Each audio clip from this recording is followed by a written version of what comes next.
Hello viewers, আসসালামু আলাইকুম।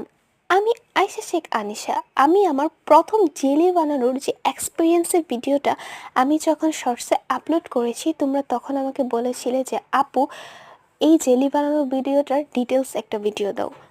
তো আমি যেহেতু শর্টসের জন্য ভিডিওটা ক্রিয়েট করেছি, তো আমি সেই শর্টসগুলো একসাথে জোড়া লাগিয়ে তারপর তোমাদেরকে এই ভিডিওটা দিচ্ছি। তো আমি শুরুতে হচ্ছে কি একটু পাকনামি করে গরম পানি করে ভাবছিলাম আর চুলাতে বসাতে হবে না, তার জন্য ওটার মধ্যে আগার আগার পাউডার দিয়েছিলাম। দেওয়ার ফলে যেটা হয়েছে যে আগার আগার পাউডারগুলো একসাথে জমে গেছে, এমনভাবে জমে গেছে যে আমি হচ্ছে কি বুঝতেই পারছিলাম না আমি কি করব। তখন আমি একটা ইউটিউবে টিউটোরিয়াল দেখি, সেটা দেখে আমি দেখি যে না, চুলার মধ্যে হচ্ছে গিয়ে ভালো করে এটাকে লো হিটে হচ্ছে কি এটাকে লাড়াচাড়া করতে হবে।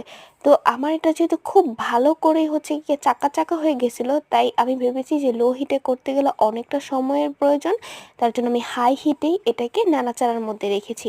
আর আমি এখানে উপকরণ হিসাবে দিয়েছি পানি, ট্যাং, চিনি, আপনারা যে কোনো ফলের রস দিতে পারেন বা ফল ব্যবহার করতে পারেন, আর দিয়েছি আগার আগার পাউডার। এই হচ্ছে ফাইনাল লুক।